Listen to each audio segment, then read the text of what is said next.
The iron is cold against her throat. Berenice is 29 years old, and she can feel the weight of the collar pressing against her windpipe with every breath, can taste the rust and old blood that clings to metal that has circled 100 necks before hers. She was, until 17 days ago, Queen of Cappadocia, ruler of a kingdom that had stood independent for 3 centuries, commander of an army that had defied Rome for 7 years. She was the woman who had looked Emperor Tiberius's legate in the eye and told him that Cappadocia would burn before it bowed. Now she kneels on stone floors in a Roman camp, her wrists chained behind her back, her hair shorn to stubble because long hair on a captive queen is considered a weapon, something she might use to strangle herself before Rome can display her properly. Around her, she can hear the sounds of a military camp at dawn, orders barked in Latin, horses being led to water, the clatter of equipment being packed for the long march west, the march to Rome, the march to the triumph. The cell smells of urine and old straw and something else underneath, something sweet and rotting that she has learned not to think about. The previous occupant of this cell did not survive long enough to be moved. They dragged the body out 3 days ago, but the smell remains, a reminder of what happens to captives who stop being useful. A guard watches from outside the iron bars. His eyes move over her body with an assessment she has become familiar with over the past 17 days, the calculation that Roman soldiers perform when examining captured women. Not lust, exactly. Something colder. An evaluation of function, of use, of what purposes she might serve during the months before the triumph, and what condition she needs to be in when she finally walks in chains through the streets of Rome. She is beginning to understand that the triumph itself is not the punishment. The triumph is merely the finale. What happens before the triumph, during the months of captivity and preparation, during the long journey from the edges of empire to its heart, that is where the real punishment occurs. The triumph is public humiliation, lasting a single day. What precedes it is systematic destruction lasting as long as Rome requires. A man approaches the cell. He is perhaps 45 years old, wearing the armor of a senior officer, his face bearing the particular expression of bored cruelty that Berenice has learned to recognize in Roman military professionals. He does not introduce himself. He does not need to. The guards snap to attention when he approaches, and that tells her everything about his rank. "You are the Cappadocian," he says. It is not a question. "The one who killed the legate's nephew at the Battle of Mazacca." "I gave the order," Berenice replies. Her voice comes out steadier than she expected. "My archers carried it out. He died bravely, if that matters to Rome." "It does not." The officer studies her through the bars with the same assessing gaze the guards have been applying. "What matters to Rome is that you will walk in Germanicus's triumph 8 months from now. What matters to Rome is that you will be displayed as proof of Roman victory, evidence that even queens who defy the legions are eventually brought to heel. What matters to Rome is what happens to you between now and then. 8 months. The words settle into Berenice's mind with physical weight. 8 months of captivity before she is paraded through Rome and then disposed of. 8 months of being whatever Rome decides she should be. "What happens to me between now and then?" she asks. The officer smiles. It is not a pleasant expression. "You will be prepared," he says. "Prepared for the triumph. Prepared to perform your role properly. This preparation takes many forms. Some of them you will find educational. Some of them you will find less so." He gestures to the guard, who unlocks the cell door and steps inside. The guard grabs Berenice's arm and hauls her to her feet, his grip hard enough to leave bruises. "The general wishes to see you," the officer says. "He has specific plans for the Cappadocian queen. You should feel honored. Most captives are processed through standard procedures. You have attracted personal attention. Personal attention. The words carry weight that Berenice does not yet fully understand, but that makes the guard's grip on her arm seem almost gentle by comparison. She is led from the cell into morning light that hurts her eyes after days of darkness, through the ordered chaos of a Roman military camp preparing for movement, past soldiers who stop their work to stare at her, past other captives chained in lines awaiting transport, past wagons loaded with the wealth of her conquered kingdom.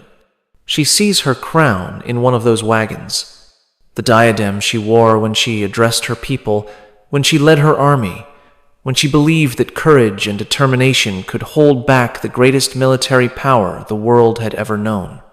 It sits in a pile of other treasures, gold and silver and jewels stripped from her palace, from her temples, from the bodies of her nobles who died defending what was theirs. She does not cry. She has learned already that tears accomplish nothing and reveal weakness that Romans will exploit. But she memorizes the wagon's position. She memorizes the faces of the soldiers guarding it. She memorizes everything because information is the only weapon she has left, and she intends to use it. What you are about to learn has been systematically sanitized from the histories that celebrate Roman triumph as glorious spectacle. The poets who described golden chariots and cheering crowds chose not to examine what happened in the camps and prisons and ships where captured royalty spent the months before their public display. The historians who praise Roman military achievement preferred not to document the specific methods used to transform proud monarchs into broken prisoners suitable for parading. Tonight, you will learn what the triumph actually required. Not the single day of public celebration that the textbooks describe, but the months of preparation that preceded it. You will learn what Roman soldiers did to captured queens, kings, and princes during the long period between capture and display. You will learn why some royal captives arrived in Rome already destroyed, while others were kept in conditions that preserved their appearance while shattering everything else. You will learn about the officials whose job it was to manage royal prisoners, the specialists in what Rome called preparation, who understood exactly how to break a monarch's spirit without breaking their body.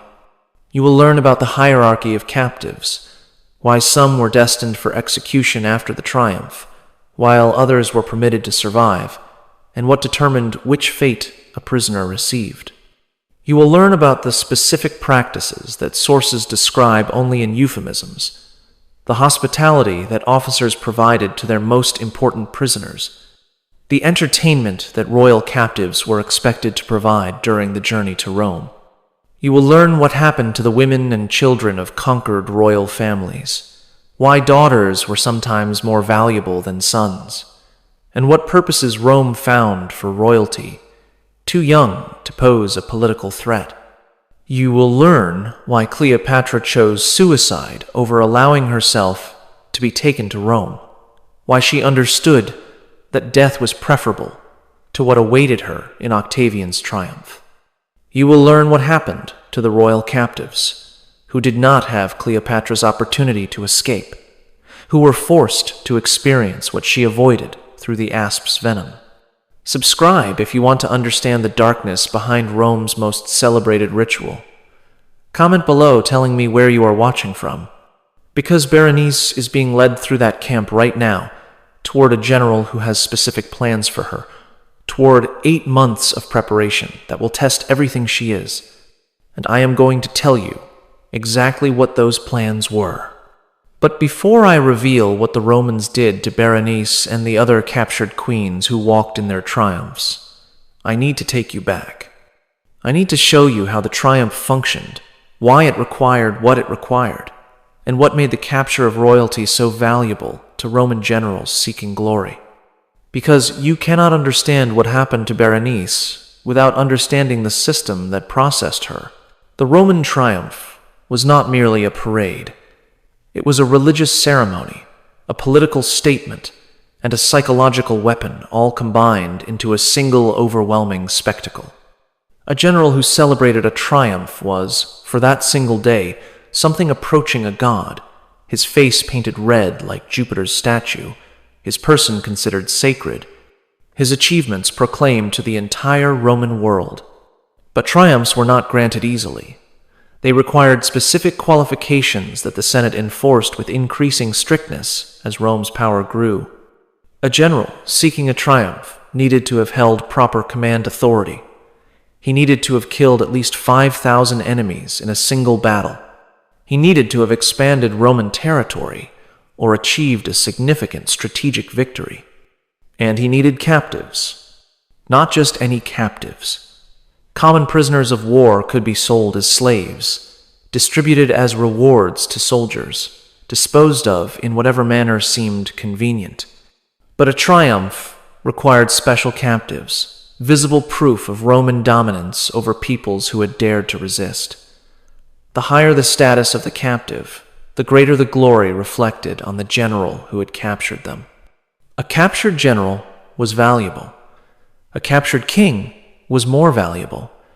A captured queen, walking in chains through the streets of Rome, her royal dignity reduced to public spectacle, her body displayed as proof that Roman power respected no status and recognized no limit that was the ultimate trophy. This created specific incentives in how royal captives were treated. They needed to survive until the triumph. They needed to be recognizable as royalty, their status visible to the crowds who would judge the general's achievement. They needed to be broken enough to walk in chains without resisting, without attempting escape or suicide, without doing anything that might disrupt the carefully choreographed display. But they also needed to be accessible to those who had captured them. Roman officers who had risked their lives conquering distant kingdoms believed they had earned certain rewards. The general who would celebrate the triumph believed he had earned the right to sample his trophies before displaying them publicly. The soldiers who had fought and bled for Rome believed they deserved compensation for their sacrifices. These beliefs shaped everything that happened to royal captives between capture and triumph. The system that processed them was not random cruelty. It was organized, methodical, refined over generations of Roman conquest.